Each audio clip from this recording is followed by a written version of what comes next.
Courtney Lake never did make it back home. These are the last images of her. Missing, suspected murdered. It's been almost 3 years now. The RNC's prime suspect denied any involvement. For months and months, they searched for her.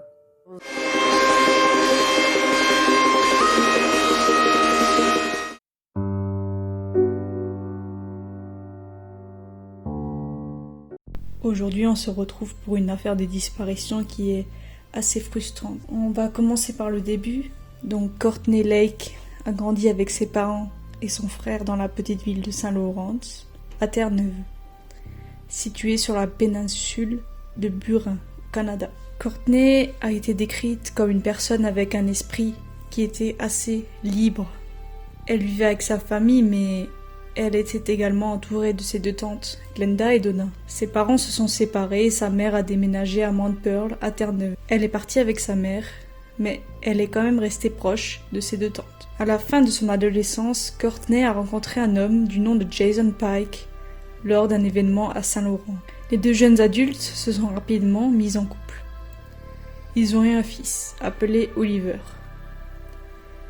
En 2017, Jason et Courtney se sont séparés. Ils se sont séparés en bons termes et se partageaient la garde de leur fils sans problème. Oliver vivait la plupart du temps avec Jason. Oliver et sa mère s'appelaient tous les jours en vidéo. En 2013, Courtney a été la première femme à participer au concours de Miss Terre-Neuve en tant que mère célibataire. Après la séparation avec Jason, Courtney rencontra un autre homme qui s'appelait Philip Smith. Ils se mirent en couple. C'était une relation très toxique. Le 15 avril 2017, Philip a agressé Courtney près de son domicile dans Alice Drive, à Terre-Neuve. Le 17 avril, la mère de Courtney, Lisa, a appelé la police pour signaler l'agression. Plus précisément, elle a appelé le Newfoundland Constabulary, qui est le service de police de Terre-Neuve. Quand la police est arrivée à la maison de Courtney, elle a expliqué qu'il y a eu une altercation entre Philippe et elle au moment où elle a voulu descendre de la camionnette de Philippe. Il a voulu la bloquer en lui donnant des coups de poing. 2 coups de poing, un dans l'estomac et un dans le bras. En mai 2017, alors que Courtney avait un nouvel petit ami, Philippe envoya des messages avec des images intimes d'elle à cet homme. Bien sûr, comme vous pouvez l'imaginer, il n'avait pas la permission de Courtney. La mère de Courtney a signalé ce délit à la police. Le 5 mai 2017, pensant que Philippe allait très mal, la sœur de celui-ci appela la police. Elle dit à la police qu'elle pensait que son frère se trouvait dans sa camionnette, près de l'aéroport de St. John's. À l'aide du GPS du téléphone de Philippe, un agent de police réussit à retrouver sa localisation exacte. Quand l'agent de police s'est approché de la camionnette, il vit un homme blanc avec des cheveux blonds et courts. Il portait également des lunettes de soleil. L'homme dans la camionnette s'est enfui et a été localisé plus tard, près d'un étang, au large de Peacekeepers Way, à la baie du Sud.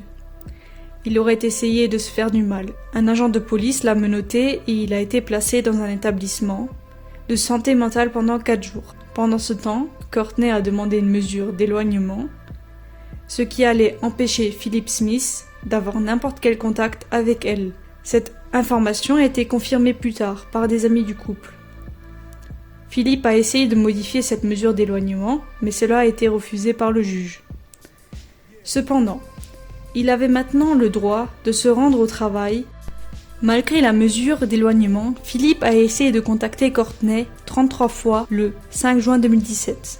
C'est pourquoi il a été condamné à une autre peine avec sursis. En plus de ça, il a plaidé coupable à de nombreuses infractions routières. Puis il a été reconnu coupable d'avoir violé un engagement qui lui interdisait d'avoir des contacts avec Courtney ou sa mère. Pour ces faits, il a été condamné à seulement 2 jours de travaux d'intérêt général. Vous imaginez ? Un certain nombre d'accusations n'ont pas été traitées au tribunal, le juge plaidant qu'il était actuellement affecté mentalement. Il a reçu, en partant du palais de justice, une deuxième mesure d'éloignement, pour qu'il s'éloigne de Courtney et de sa mère. Ce même jour, Courtney et Jason, qui est le père d'Oliver, Donc Courtney et Jason ont amené leur fils Oliver à son cours de natation hebdomadaire à St. John's. Cela prouve que Jason et Courtney entretenaient toujours de bonnes relations vis-à-vis de leur fils. Courtney est donc arrivé chez sa mère à Wellington, à Mount Pearl. Ce que Jason et Oliver ne savaient pas, c'est qu'ils n'allaient peut-être plus jamais revoir Courtney. Courtney a été vue pour la dernière fois le 7 juin 2017 à Mount Pearl,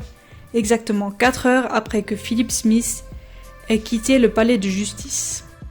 Le Royal Newfoundland Constabulary a dirigé l'enquête après avoir été informé de la disparition de Courtney. Ils ont commencé à interroger la famille et les amis de celle-ci. Jason a lui aussi été interrogé. Les enquêteurs ont fouillé son véhicule. Jason était entièrement d'accord. Il n'a pas été suspecté bien longtemps. Il a ensuite fait une déclaration publique pour que toute personne détenant des informations sur la disparition de Courtney se manifeste. Ainsi, les enquêteurs ont pu déterminer l'emploi du temps exact de Courtney le 7 juin 2017, le jour de sa disparition. La police a bien sûr justement fouillé intégralement les réseaux sociaux de Courtney, mais ils n'ont rien trouvé. Les policiers ont également fouillé Alice Drive, la rue où vivait Philip Smith. Ils ont interrogé beaucoup de personnes. Personne ne l'avait vu depuis 3 semaines. La région a également été fouillée. Les champs, les forêts, les propriétés abandonnées, mais aucune trace de Courtney. Les enquêteurs ont publié des images d'une vidéo d'une station-service dans laquelle Courtney a fait quelques courses la journée de sa disparition. 3 veillées ont été organisées en juin 2017 afin que tout le monde garde en mémoire la disparition de Courtney et pour que tout le monde reste vigilant. Le 27 juin 2017, une femme marchant le long d'un sentier à Mount Pearl, environ 600 mètres de la résidence de Courtney, est tombée sur des bijoux et une paire de lunettes cassées.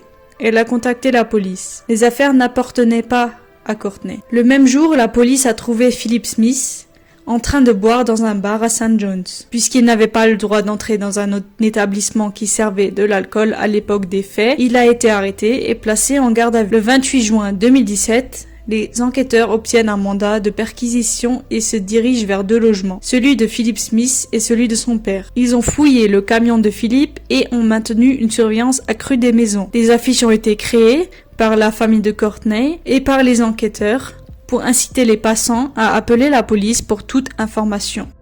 Le 30 juin de la même année, la police a classé la disparition de Courtney comme un homicide. Son dossier a été envoyé à l'unité des crimes majeurs. La police a également proposé plusieurs suspects. Au cours d'une conférence de presse, ils ont publié des images de sécurité résidentielle qui montrent que Courtney a quitté son domicile à 19h52 le 7 juin et a marché vers un quartier de Lindbergh. À 19h54, les images montrent une camionnette noire s'arrêter près d'elle. Elle entre côté passager dans cette camionnette et la camionnette fait demi-tour et se dirige dans le sens opposé. La police fait une déclaration. Elle pense que Courtney a été emmenée dans une zone isolée, une forêt ou un endroit très peu fréquenté, probablement peu loin de l'endroit où la camionnette s'était arrêtée pour la faire monter. La police a lancé pas mal de recherches dans les alentours de Galway, dans les forêts. Ils ont interrogé les habitants autour de ces endroits. Bien sûr, ils ont également examiné les caméras de surveillance se situant dans les alentours. Pendant ce temps, la famille de Courtney a organisé beaucoup de battues grâce à des bénévoles. Les bénévoles ont été surnommés Courtney Search Angels.